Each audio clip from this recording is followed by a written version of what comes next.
Hi, everybody. Welcome back to the Soul Rising podcast. I am your host, Amanda McCoy Flanagan. We are all in on love, loss, and connection and everything in between. I am so glad that you have decided to join me again today. If you are new here, if this is your first time joining, awesome. Welcome. I'm so glad that you found me. You are in the right place for all things grief, love, loss, self-worth, personal development, all of it. I talk all of it. And today, I'm really excited to have Lisa with us. She has an awesome podcast called Grief is a Sneaky Bitch, and I freaking love that, and we'll talk more about that soon. But I'll tell you guys a little bit about Lisa, and then we'll jump into our conversation. Lisa Keefauver is a narrative therapy-trained social worker and widow who transformed her personal and professional experience with loss into a mission to reimagine grief. For more than 2 decades, she has dedicated herself to the healing power of holding space and bearing witness, helping people transform their relationship with grief. As host of a top-rated grief podcast, TEDx and keynote speaker, former professor, grief guide, grief smart workplace consultant, and author of the internationally acclaimed book, Grief is a Sneaky Bitch, an uncensored guide to navigating loss. She is helping us learn how to center aliveness in a world full of loss. And when I saw that, I know you wrote a blog or maybe it's on your website. Yeah. And I was like, aliveness, yes. It doesn't have to be so. So welcome to the show, Lisa. I'm so happy to have you here. Thanks, Amanda, for having me. I'm so excited to dive into these topics that both you and I love to explore. So I'm so excited to dive in today. Yeah, awesome. First, do you want to tell us a little bit about like what brought you to this space? Because as we know, and I say often on this show, like we don't choose this profession, it chooses us. So what happened for you that brought you here? Yeah. So I call myself a grief activist, not a grief expert. I don't believe in the word expertise when it comes to that. I call myself a grief activist. And I always joke that this was not like a career that I envisioned as a little girl. No surprise there. Like, oh, I'm going to grow up and be a grief activist. But in many ways, I think I've been on a path to this role that I am now. And as you said, we don't imagine getting here, but we all have a story that brings us here. And each time I tell this story, I pick up on different details. But as you said in the intro, it's really been at the intersection of personally and professionally that I showed up here. I've been a social worker for more than 20 years now, which means I work with humans, which means I work with grievers. Mm-hmm. Right? I've worked in foster care, adoption, crisis intervention, family service, public housing. All of those spaces are people, and all of those spaces are people showing up with grief. But one of the things that really was my a wake-up call was, even though I had experienced some profound losses and a trauma when I was young, which was what led me to my sort of lifelong, beyond social work, sustained meditation on holding space and bearing witness, and how when it's done well, it can heal, and when it's not done well, it can cause further trauma. Yes. That's what led me to be a social worker, but it was a good 5-6 years, maybe more into my social work career, when my incredibly gorgeous, kind, sweet, thoughtful husband, Eric, who had been the one who encouraged me after we were first dating to go back to school and get my graduate degree. It was sort of one of those like, hon, I think I'm supposed to be a social worker. Can you hold down the fort while I go back to school? And he was, yes. Uh-huh. So we were happily married. We had our daughter when we had adopted. I was the clinical director of a big nonprofit back in my hometown in Michigan.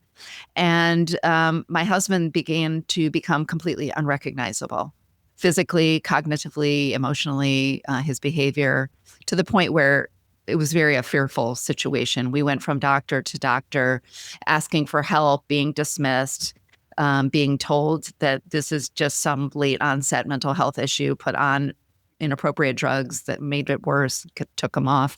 Over a year, our lives fell apart. And I named this part because the grief began then, though I didn't name it grief, because I was experiencing this profound, ambiguous loss because the man in front of me was completely unrecognizable. And it took doctors over a year to be willing to run a brain scan. And it turned out he had a grapefruit-sized brain tumor that had shifted his brain stem. And he died in my arms 2.5 weeks later. Oh, wow. And I say part of, I think, one of the seeds, though it didn't happen then, that really planted the seed to me going on to eventually creating my company and the podcast, teaching at universities, all the work that I've done, was my bosses, who are amazing human beings. I always give them a shout out, still friends to this day, fellow social workers, call me back to work 2 weeks later. Wow. Because that is the culture that we live in. Yes. They were going through a crisis. There was leadership turnover. I was in charge of all the clinical staff, the student interns. It was fall. People were coming back. Lots of reasons. But what I recognized when I returned to work is that even in the helping profession, we've gotten grief completely wrong. Or this was at the time in 2011. This was before we had podcasts on grief and so many books on grief.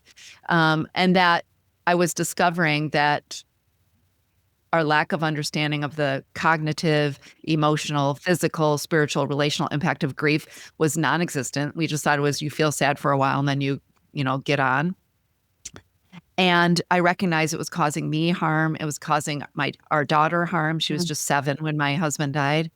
And it was really causing harm to the clients and all the people that we serve in the helping profession because we were unnecessarily pathologizing people's normal response to loss. So that planted the seed, and the story goes and went on to do a bunch of other work. I helped found a nonprofit for cancer patients. I did a lot of speaking, a lot of media, a lot of writing, because when you start a nonprofit, you got to do those kinds of things. And then in 2019, really at the end of 2018, when I had a different health scare than the one I just had, it was a wake-up call to like, what are you doing with your time? Like, what are you doing with your time? And I thought, I can't have had all this personal experience with grief, professional experience with grief, be a, successful speaker, writer, have all these clinical interviewing skills and not do something with this topic, especially because as a narrative therapy trained social worker, the power of our language and our words around things matter. So that all culminated in 2019. And don't do this at home, kids. I just quit my job sort of without a plan and launched my company. And I haven't looked back. Yeah, it's been 7 years now. That's amazing. That is really awesome. A couple of things you said that jumped out at me was working with humans means that you were working with grievers, right? Period, full stop. What can you tell us about the ways or how we each experience grief or loss, right? I mean, loss is the event, and then grief is the response, the emotional response or whatever. How can people that are listening that say, well, I haven't had anybody who, died like significant to me, what might that look like for people that haven't gone through what we've done? Yeah. Well, there's so much grief that happens from non-death losses. And I think now we're starting to see that more and more because people like you are doing the important work you're doing. Like, it's out in the ether. Again, I hadn't recognized that the experience that I had with my husband before his death was a loss, and that's grief.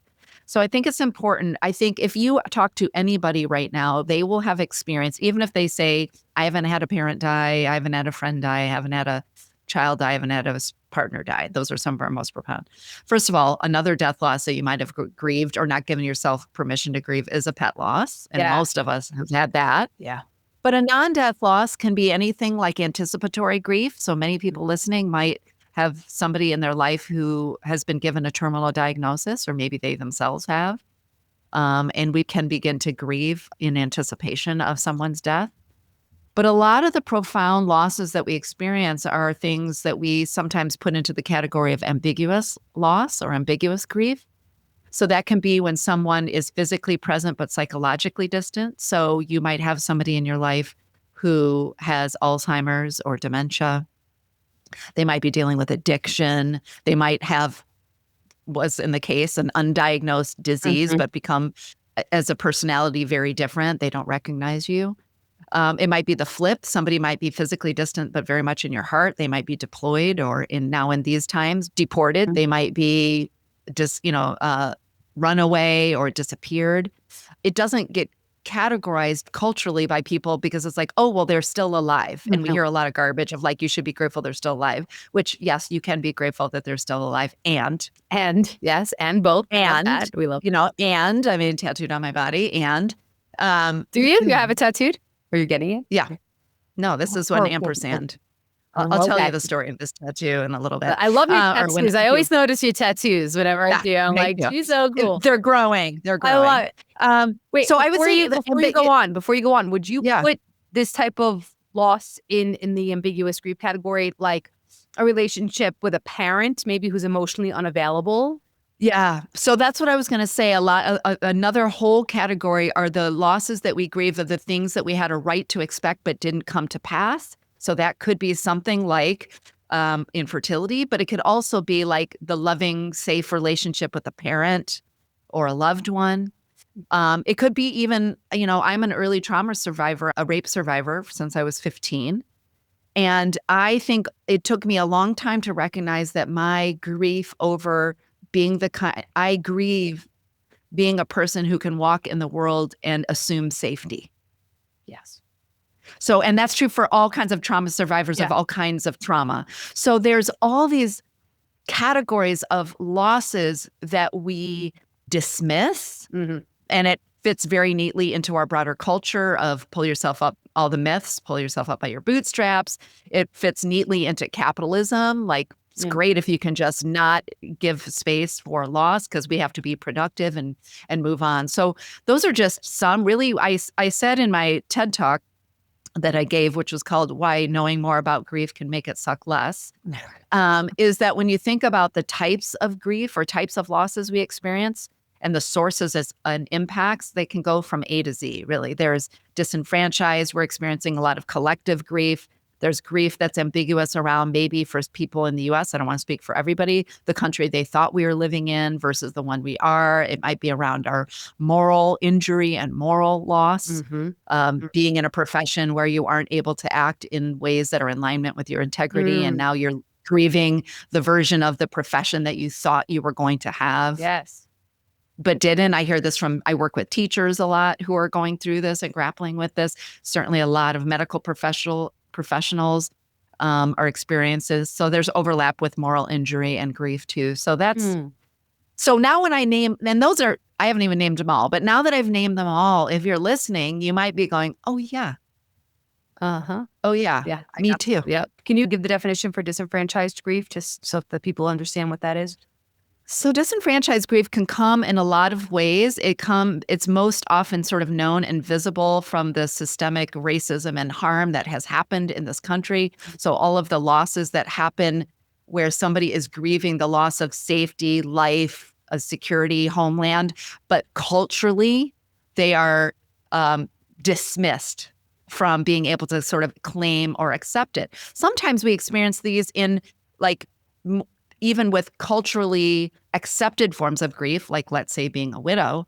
But if it's been 5 years, 10 years, 15 years, however long it's been, then people say, well, that your grief isn't valid. It doesn't count. So that's another way it can be disenfranchised. Sometimes it's for more acceptable, I'm using air quotes if you're listening and not watching, acceptable forms of grief. But sometimes it's for the losses that culturally are caused sometimes by cultural harm. So then they're not acknowledged as being valid, as something valid to grieve. We mentioned earlier pet loss. I think that's one of the disenfranchised forms of grief. So it's anything that's either the type of loss is culturally dismissed, and it could be culturally like there's no bereavement policy for that culturally, or it could be your friends and family or the larger community just don't even acknowledge that as a loss.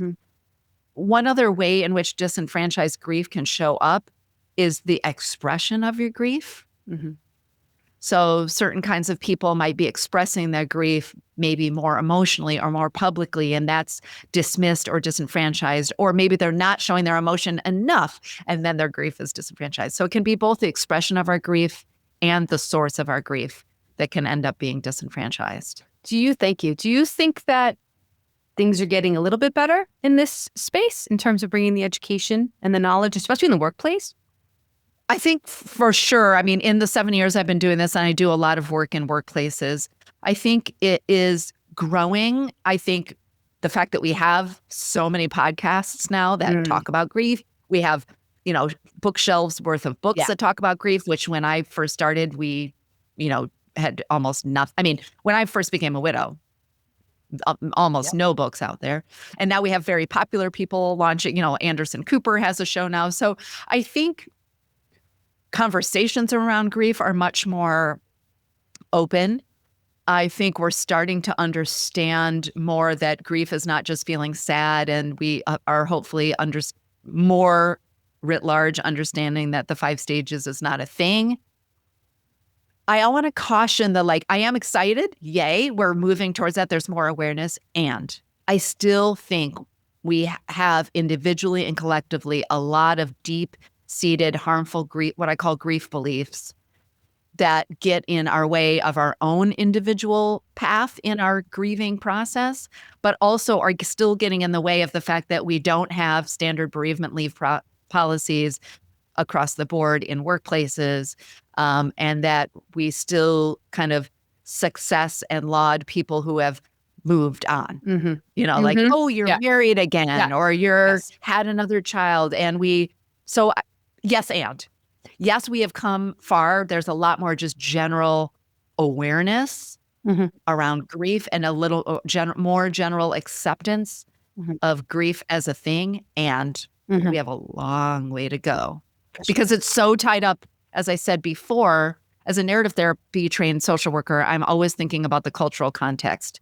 In the US psychology, we always try to lay the issue at the feet of the individual, the internal, this is a problem, internal problem. But we don't exist outside of systems and culture.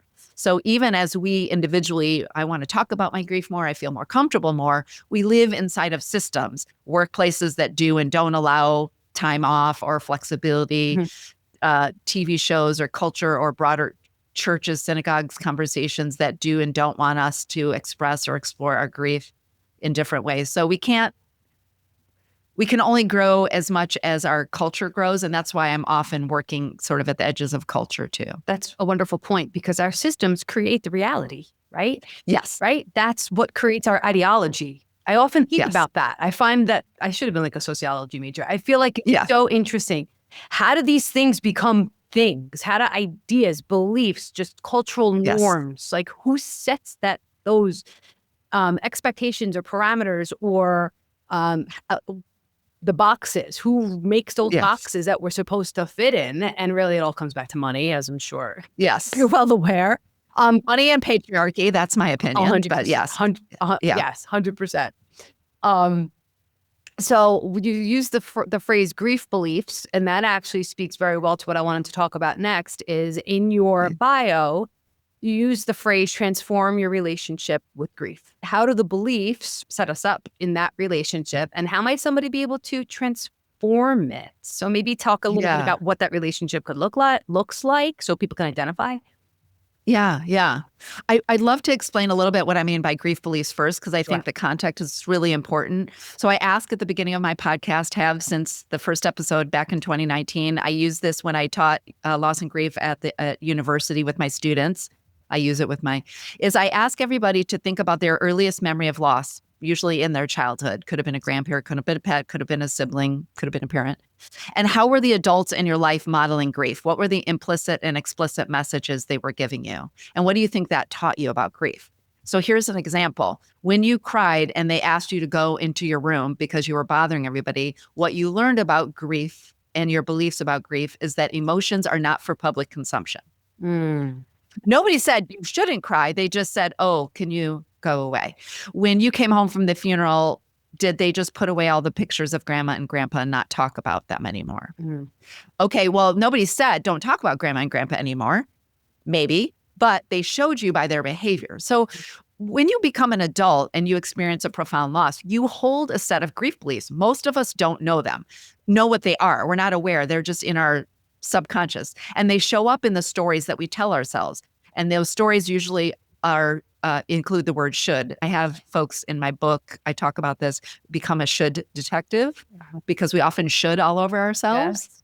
So anyways, all of that is the context, meaning we all hold a set of grief beliefs. For many of us, growing up, at least in the West, our set of grief beliefs are pretty harmful. And they go something like this: grief is only for death loss. There's something that you get over and you move on from, you don't carry with or have a relationship with. So I'm going to come back to that belief. It's that you mostly keep it to yourself. If you must, see a therapist so you don't get your grief on other people. Get back to work because it's good for you. And if you work hard enough and strong enough, in about a year, your grief will be done, and voila. You know what I mean? That's like some of our more broad cultural grief beliefs.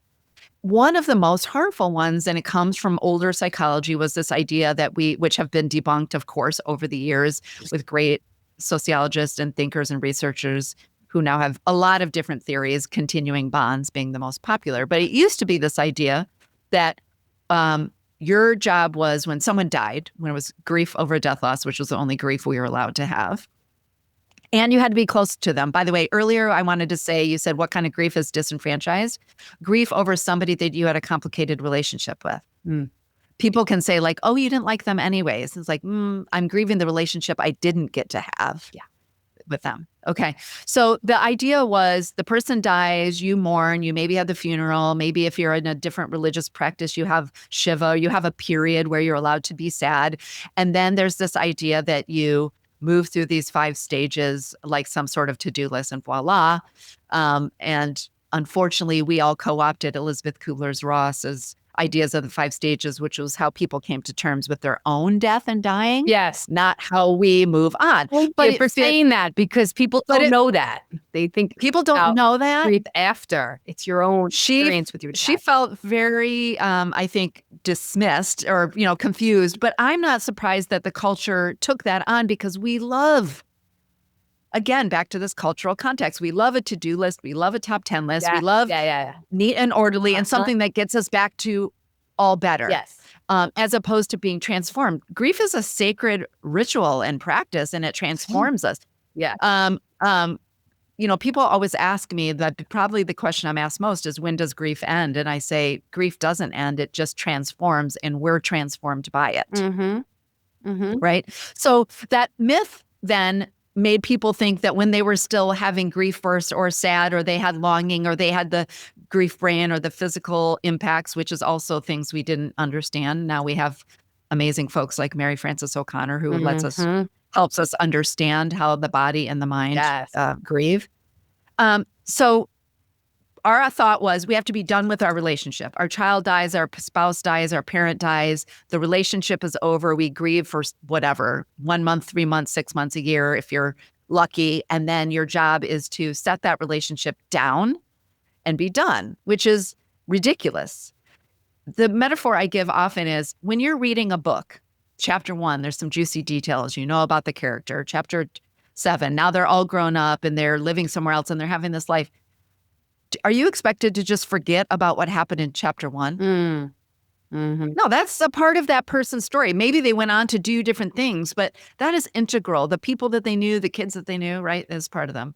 So when we're grieving a profound loss, again, I want to be careful not to say, like, when you had to say goodbye and move away from your hometown, maybe you're going to not actively grieve your 2nd grade friend. I mean, maybe you are. I'm not going to take that away from you, but probably you're not.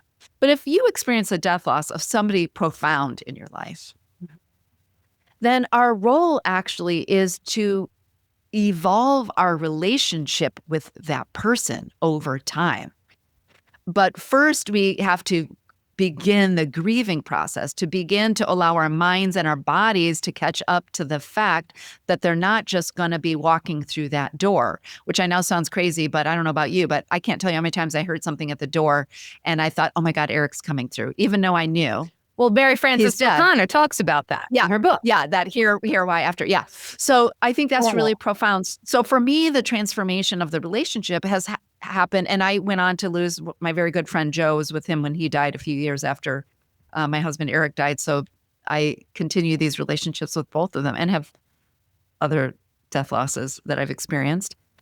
So the transforming of our relationship is about bringing intentionality and maybe ritual and practice to moving through the depths of the emotional, the longing, the sorrow, the anger, the rage, the guilt, the shame, all of the emotions that happen. We're not necessarily looking to transform our relationship in the early time. In the early time, we're looking to just allow our grief to move and express. I love the descriptor of metabolize. I think we metabolize our grief. Thank you for pointing that out. because people who are listening, if you're in acute grief, Yeah. you're not looking to transform shit. Your job is not. No. Looking to get out of bed. And when I say transform, I'm not saying I'm all pushing back against our whole toxic positivity. Yes. And when we get to talking about centering aliveness, Yes.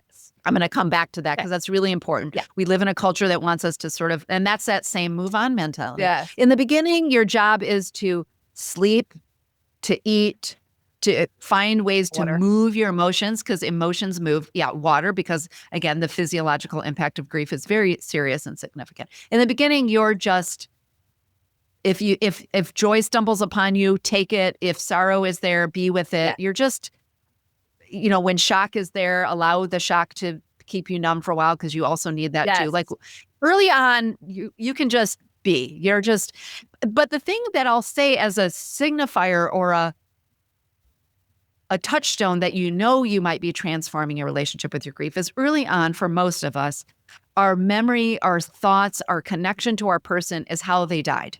It's the end time. It's maybe how they were sick. It was maybe the accident. Maybe it was the physical dying. But what we're thinking about as we feel in relationship to our person is the loss, is the death, is the end of the experience. And maybe that's when some of the guilt or shame or those stories that we have, the shoulda, coulda, woulda stories that we have are coming up. But our relationship is so intimately tied to our sadness about their ending. Mm-hmm. Right? Yep. Understandably so, that's how it goes.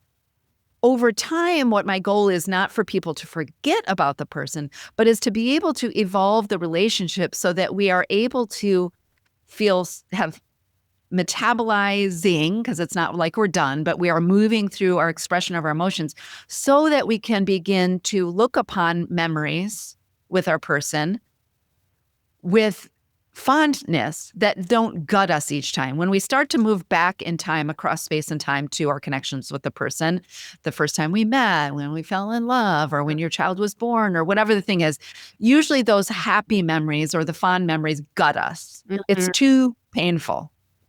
And that's also normal. If that's where you're at, normal, understandable, totally get it. Yep. Over time, where I'm hoping to see, what I invite people to do, and we can do this by having ritual, by talking to our person, by having a mantra, by writing them, to telling stories about them in the world. We can do this in a lot of ways, lighting candles, having ceremony, is that we begin to remember that we have the right to carry forward the fullness of their lived experience, not just their death. Mm-hmm. And so over time, our goal is to be able to recall and remember the way they laughed, the way they told a joke, that time they got lost, with a kind of tenderness, maybe even a kind of delight or a humor. I definitely laughed out loud over time, finally, of some of the like early funny things that happened between Eric and I in our relationship. So that's sort of how we evolve our relationship. And then Eric becomes, for instance, I'm just using myself as an example, but your person then becomes a part of you because they're part of your story. We are storytelling creatures. That's who we are inherently. Our lives are built by the stories we tell of our experiences. And a death loss or some other catastrophic injury, again, not always death, it's akin to the manuscript of our lives being torn to shreds and then handed back to us with no instructions on how to live our lives. And I think about grieving and our relationship that we build and transform with our person as the rewriting and living into this emerging story of our lives. Mm-hmm. That's a very different invitation to the griever than hurry up, get all your big bad feelings out so we can, close that door and move on. My goal is for people to integrate that person into their lives, to be able to tell the stories so that I am in relationship with people. I am very present in my life today. And part of who I am, just like if you broke your leg as a kid and it never quite healed right, and you always have a little bit of a limp, you're always going to have a little bit of a limp. There's nobody who says to you, I can't believe you still have a limp. Like, what's wrong with you? It's just part of who you are. Yes. It's not going to get in the way of you living your life necessarily for the rest of your life, but it is a part of the whole of you. And these people that we loved and who died, who we are grieving, because it's ing, not ed, the profound ones, they are going to show up in different ways in relationship both to us and in relationship to how we view the world. Mm-hmm. Yeah. See what you started at the beginning, like what do we want to celebrate? So that's what I mean when I say we have a transforming relationship with the person. They're not the person we ask to, I don't understand my taxes. Can you help me out? We're not, right. It's not that relationship anymore. We're not going grocery shopping with them. We're not planning vacations, but they're still very much a part of who we are. And the more we can give ourselves grace to allow that relationship to emerge, and the more we insist that the people who love us, who are alive, give us that grace, the more we're able to be present to both grieving what we lost and grateful for what we have, right? Yeah. That's the and, that transforming relationship allows us. A lot of times I think people get what people label stuck in grief, which I think is a load of BS, by the way. I think we overuse that to pathologize grief. I think when people often, not always, sometimes there are other circumstances, they get stuck in their grief because they are not in a containing environment that allows them to express and process their grief. So they are almost holding on. They're either doing one of two things. They're either shoving their grief down, thinking if I just don't pay attention to it, then I'll be okay, which grief will find a way. It has a swinging door and it will swing back and kick you in the, you know what. Yes. Or they're holding on to the grief so tight, often because everybody in their life is insisting that your only option is to move on and forget about them. And so there's so much fear of like, I don't want to, so I'm holding on and either pushing away. If you're watching, I'm using a lot of hand gestures. If you're pushing away or you're gripping tight, tends to end us having be stuck in our grief or in harm's way. My invitation often to folks that I'm working with individually is, how can you have a loose grip? Yeah. How can you have a loose grip? Yeah. Yeah, it's interesting. I'm just thinking as you're speaking about how, yes, a lot, and I'm glad that you pointed out both, that the people around us don't allow it. And yes. we and then we have to take accountability and responsibility for the fact that we don't want to feel it. But it's that the two of them existing together is interesting, because if I don't want to feel it, I am completely justified because the people around me are telling me that I shouldn't be feeling it, right? So we're culturally rewarded all the time. You hear this all the time. You're so strong. Yeah. I don't know how you do it. You seem great. As if it's an either or. Yes. Versus both and then it rewards, oh, you got back to work, you're dating again, you're having another child, whatever, like whatever the losses are, it's rewarded. That idea that you can just compartmentalize it. And I've said it multiple times here, so for people who have listened to my other shows, it's because I believe the reason why that is rewarded and people don't provide that breeding ground for you to express your grief and move through and feel it is because they're uncomfortable with it. Yes. They don't want it. They don't want that. What they feel is going to be, they think it's going to just be this heavy thing. Meanwhile, it could be like, oh my gosh, let me tell you that fun story. Let's laugh about my big loss is my brother. I have multiple as well, but my big loss is my brother. We had so many great times together and stories. Luckily I have wonderful friends and people in my life who encourage me to share. Yeah. But it's interesting to think about how the two of those things can kind of dance and play together. How like the culture rewards us for not feeling. That's crazy. Yeah. I call people who change the subject or don't bring up your person or discourage or should all over you for your expression of your feeling as grief thieves. That's what I call them. Grief thieves. But sometimes thief. Yep. But sometimes we're the grief thief. Like you're looking at that grief thief in the mirror because we're the ones who say it's been too long. I shouldn't already, but my friends experienced a bigger loss or a harder thing. And we do that. And to your point about the people, thankfully not in your personal life, but if you're listening, many of us or most of us have those people who are dismissive or say the harmful thing. I have a whole list of all the things not to say. I have a chapter in my book called People Say Stupid Shit. And I say that tongue in cheek because those people are uncomfortable or don't know the right things to say because they too were raised in a illiterate culture and they don't have the lived experience of how sacred it can be to be present to the both and. So I also, even though I'm sometimes accused of being a little harsh on others, I recognize with deep compassion that actually to do meaningful grief work, to be a good grief supporter, whether you're a friend, you're a clinician, you're a healer, you're a doctor, you're whatever you are, you actually are most set up for success to be an incredible grief supporter when you learn how to tend to your own grief. Totally. And the people that cause the most harm are the people who have repressed their own relationship with their grief. That's my experience. You're 100% right.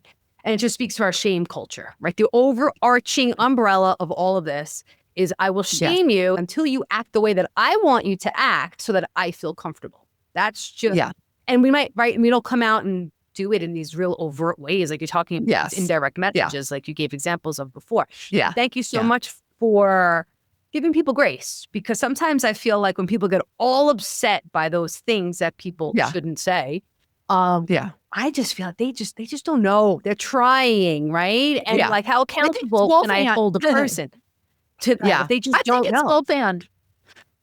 I think you're right. I mean, I'm going to fess up, because if you follow me on my Substack or see me other places, you've heard me rail against people for saying, I mean, I had somebody in the hospital as I was taking my 44-year-old husband off life support said to me, don't worry, he'll be in a better place soon. And someone at his memorial service, I was 40 years old when he died, said, don't worry, you're young, you'll find love again. Yeah. I still wonder to this day how I didn't punch them in the face. Yes. It's a kind of a miracle. Yeah. But here's the thing I will say. Yes, we can have compassion for those people. And yes, they have to then do their work. Right. If it's somebody in your life that you care about, who you know probably wants to be there for you, just doesn't know, then I always say that your options are tell off if you want to, educate or ignore. If it's a passerby, you don't have a relationship, you don't have the energy, you don't need to tell them. If they're being a real jerk and you know they don't have the capacity to really learn or don't want to learn, you can tell them off if you want, just because maybe you need to blow off some steam. But for the most part, if it's somebody you care about and you have a relationship, that's where you educate them. So when they say the hurtful thing, you're so strong, I don't know how you do it. I just can't even imagine. Everything happens for a reason. He's in a better place soon. All the garbage that people say out of, again, this is what they heard and learned. I invite people to say like something like, and again, depends on the relationship, I appreciate your intention. I'm guessing that your intention was to comfort me and to make me feel better. I just wanted to let you know that that specific expression, or you can name it, is not my lived experience. And it's really, actually, I find it hurtful.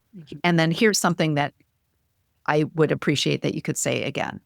People want to learn. They want to show up for the most part and be a good grief supporter. They just don't know how. It sucks that it's on the griever to do the heavy lifting sometimes. Like that is a bummer.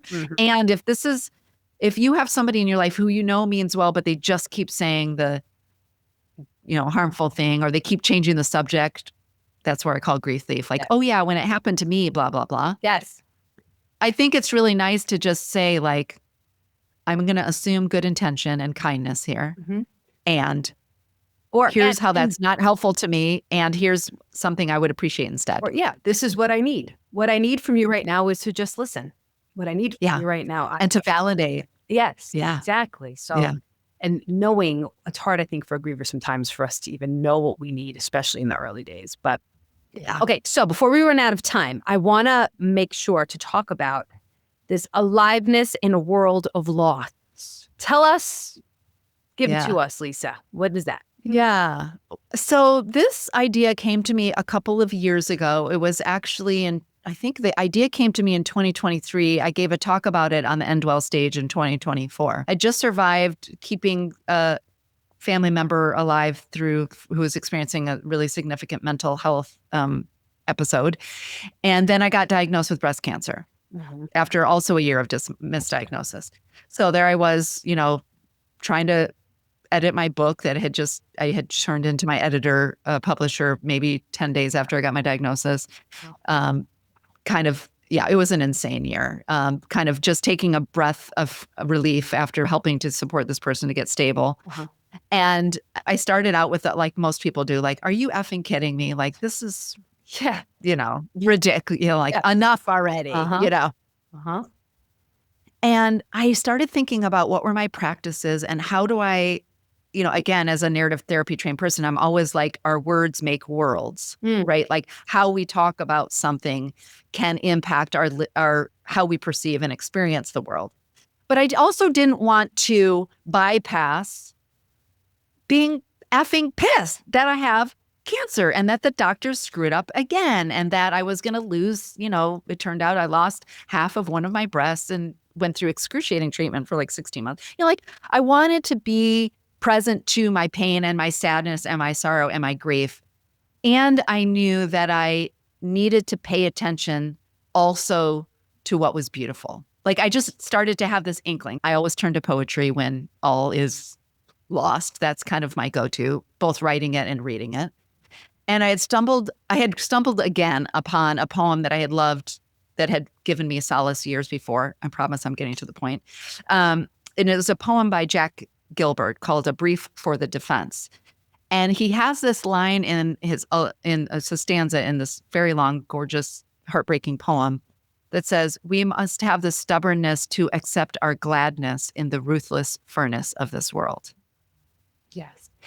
And it was really about this idea that we must, in order to bear the weight of our sorrow and our grief and our pain, we must pay attention to the beauty and the wonder and the delight of this world.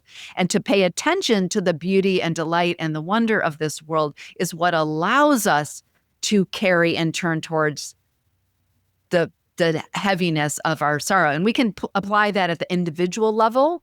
So like each time before I went to each of my 12 weekly chemo appointments, I happen to live near the ocean. I'm very lucky. And I would go to the ocean side and do a meditation and just look at the beauty around me, right? Like that was one of my centering aliveness practices. But that's also what allowed me to be with the pain of losing all my hair and having head sores and pain and all the things that happen. So that prompt really fit with my sort of and philosophy of, because a lot of people use, like with cancer, for instance, warrior, fighter, all this, again, well-meaning. I personally find it very garbage. Yeah. So I stumbled upon that poem and I thought, like, how am I going to be present to what is beautiful while not, as we said before, pushing away or trying to hide from my very valid grief over losing parts of my body, my experience, my sense of safety. I'm now always going to be a person in the world who's wondering, like I go for my scan next month, like, I'm having scanxiety right now. So I really started practicing through my cancer treatment and into, when I wrapped up my treatment a month before I launched my book and went on tour. Again, it was a crazy time. Yeah. This idea of how do we center aliveness in the world full of loss? It's the same musculature that is required to help us bear the weight of grief is the same that asks us to pay attention to the world. I think of thinkers like Dacher Keltner, whose book Awe, it was really profound about the 8 sources of awe and how awe transforms our capacity to bear the weight of grief.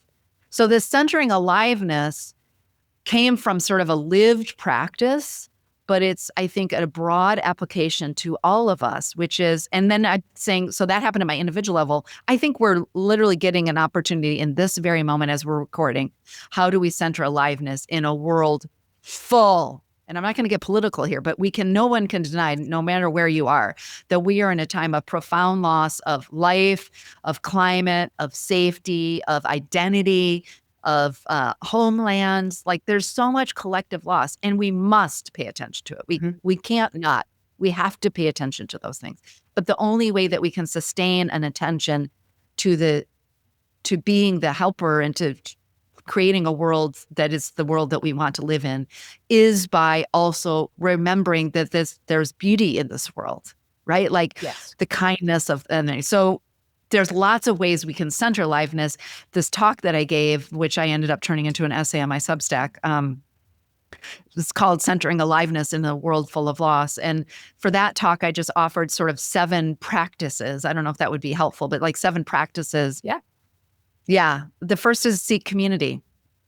Yes, always. Whatever that means to you. Everything. We have been tricked in modern culture. Again, I'm going on and on about modern culture, that everything is individualism. This is the West anyways, I would say Western culture, that we're meant to do everything alone and that you're stronger, better, human, et cetera, do alone. Yeah. Garbage. Belonging is our primary human need. At the bottom should be at the bottom of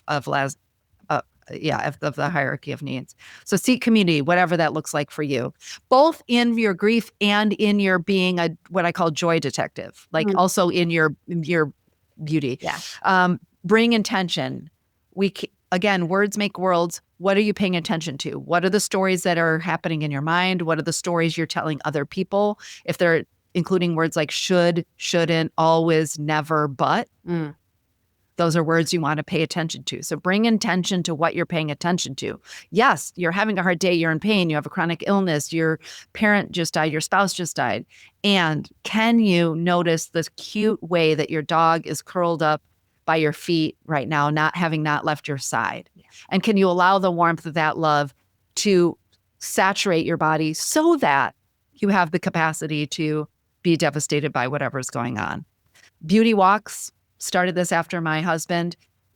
Wherever you are, that can be from your bedroom to your coffee maker and stopping at the painting that you once loved but never pay attention to anymore, or could be out in nature. I use beauty walks as an important component because because grief is physical, movement is necessary. Yes. Nature, anything in nature. Why? Nature puts our lives in perspective, besides usually having a lot of beauty in it, which is a goal, it's a bonus. Nature reminds us that everything has a season, that even fields lay fallow. And so when we are feeling the struggle of not getting up and getting on or moving over it, we can recognize maybe this is a season where we're meant to metabolize and turn over. I say be an amateur photographer. It's one of the ways we can be bringing attention to what we're paying attention to. So like take a walk or be in an airport and be on the lookout for something beautiful, something sweet, an act of kindness, something, and share it with somebody so you can pass it along. Help others. One of the sources of awe is what researchers call moral beauty. But we know that help being of service to others. Again, if you're day 2 and you're lost, you don't need to help anybody out. But over time, one resource, if you're experiencing ambiguous loss or other kind of profound loss, is to help others, to be of service to others. Totally. And that can look like a lot of things. I've had a practice now, started right before I got diagnosed. Turned out I really needed it, is I buy flowers from my local farmer's market every Sunday, and then I give away a bouquet of flowers to a stranger every week. That's awesome. Just to try to, like, random coffee shops, or walking somewhere. Awesome. And then paying attention to your self-talk. So what is a mantra that you can offer yourself in your life? I use a mantra in the morning when my feet hit the floor every day. I started it more than a dozen years ago. I've now added on to it. But whatever that is, what are you paying attention to? What are you grounding? Mine is, may I see love, may I feel love, may I radiate love, may I receive love. So now I'm on the lookout for evidence of love. If we wake up and say everything's horrible, then we're going to wake up, and a lot of things are horrible, valid. Yeah. But if we wake up and say everything is horrible, then we're only going to be looking for the evidence that supports our hypothesis that everything is horrible. So find a self-talk or a mantra that will help you center aliveness in your day. Those are just some practices I wanted to offer, but centering aliveness is a practice. Grieving is a practice. Life is practice. Yes, I love your mantra. I love your mantra because it's not just about you, right? May I radiate love, right? And then you talked about buying a bouquet for someone in service is so huge, right? Not just to get out of ourselves. So I'm sober, I'm in recovery a very long time. And we say, help others to get out of yourself. I kind of feel like, well, are you running from yourself? Like, it all has to be balanced. And honestly, having that beautiful, genuine desire to bring joy to somebody else, we get like this spiritual reward. It just feels good because it's how we're supposed to be living. And you can't do that if you're not in community with people. I feel like a lot of the things, a lot of your 7 steps, they all go together for sure. Yeah. And helping others is 100%. It's a interesting one too for people in recovery because we're very we say we're like ego driven, ego led. Like there's a lot of selfish and all that kind of stuff. So we have to be careful not, because a lot of my listeners are also sober. Yes. And we have to be careful not to use it as like, look how great I am. Look at what I'm doing. Yeah. Right? Like validation. Yeah. You have to check your intention. You really have to check your motives. You have to check your intention with that stuff. But it works. Helping others It does. We need more of it, people. So if you're listening, go out there and do something nice for somebody today. And don't tell anybody about it. Exactly. You don't need to put it on social media. You don't need to put it on Instagram. I mean, I came out because I spoke about it in my talk, but I had been doing that for 3 years and nobody in my life knew that I was doing that. I'm not you know saying what I mean? you, Like, no, I didn't. About you. No. Or tell your friend as a way to help your friend who might be struggling. Like also tell people as a way of like, this is an I don't idea. know. This is an idea that's been helping me. It might help you too. You can do this. Exactly. Yeah. That's awesome. Yeah. I love everything that you're about, everything that you're doing out in the world, and you're both. You're looking at the reality of the pain of grief and how much it sucks and all the things that go into that, and the beauty. There's actually, I was pulling up a quote as you were talking. This one quote, it's by a woman named Anna White, and it really like shifted everything. Like that quote from Jack Gilbert. Is that his name? Jack Gilbert. Yeah. Yeah. I feel like I saw that somewhere recently. Did you post that recently? Because Probably. Possibly. Not familiar. Anyway, this quote I love as well. It's called, "It is the capacity to feel consuming grief and pain and despair that also allows me to embrace love and joy and beauty with my whole heart. I must let it all in." Yeah. Right? Like it's a spectrum. We have to just, a lot of the work that I do is about feeling safe to go into those places that allow us to then bring the joy, to do the service, to think about others, to get out of ourselves and our pain. So thank you for all the work that you're doing. And I see you have a retreat coming up in Peru. I'm leaving in like a week or something, which is a little insane. So yes, I'll be hosting a grief retreat in Peru at Wilcatica Resort in the Sacred Valley, and it should be incredible. Amazing. Wow. Yeah. How many people come to something like that? This is my first time partnering with them, so I have not done anything like this. So this is a real experiment in doing something new. They have lots of different retreats on site. I think we have a small community, I think, of like 10 people coming to this one. So it's a nice intimate gathering, which will be beautiful. Yeah. Yeah. My goal in these in 26, 27 is to find more ways to be an intimate community with folks, not necessarily like always just like all grief all the time, but just finding ways to gather. Poetry is really at the center of a lot of my work. So doing something with poetry and gatherings and just creativity, actually, which is something I've been writing more about, the power of creativity. So stay tuned for maybe that, because the divine feminine is on the rise, and it happens through creativity.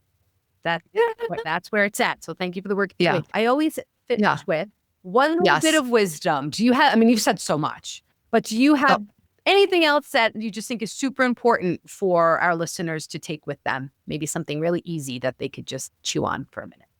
Here's something that a meditation teacher once taught me that I think might be a helpful little practice, like a tangible practice.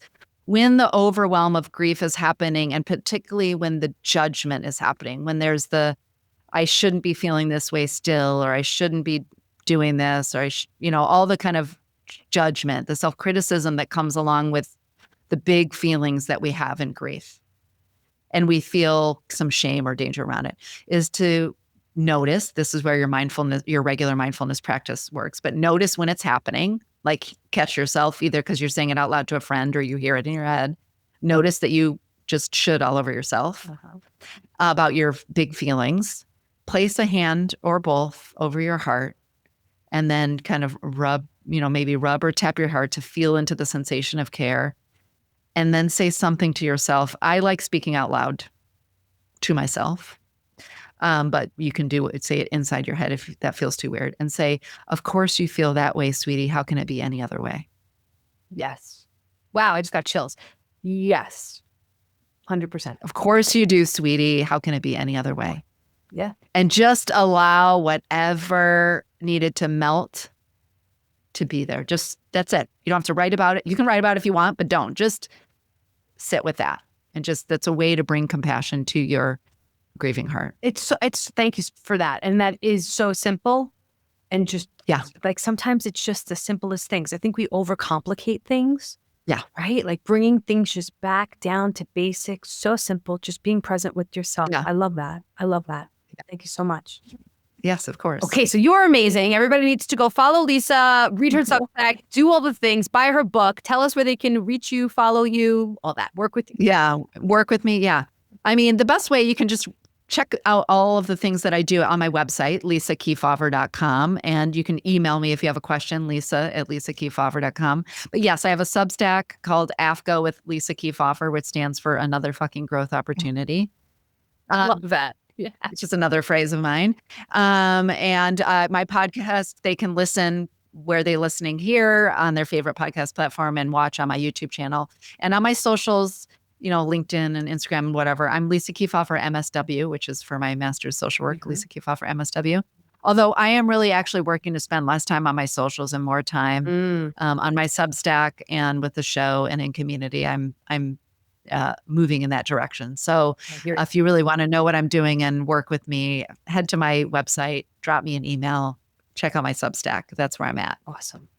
Awesome. Well, you're amazing. Thank you so much for turning your pain into purpose and doing the heavy lifting in order to then help others. So I appreciate you. And thank you so much for being here. And I'll see you. Thank you so much for having me. This was a great conversation. Thank you. Thank you. Okay, take care.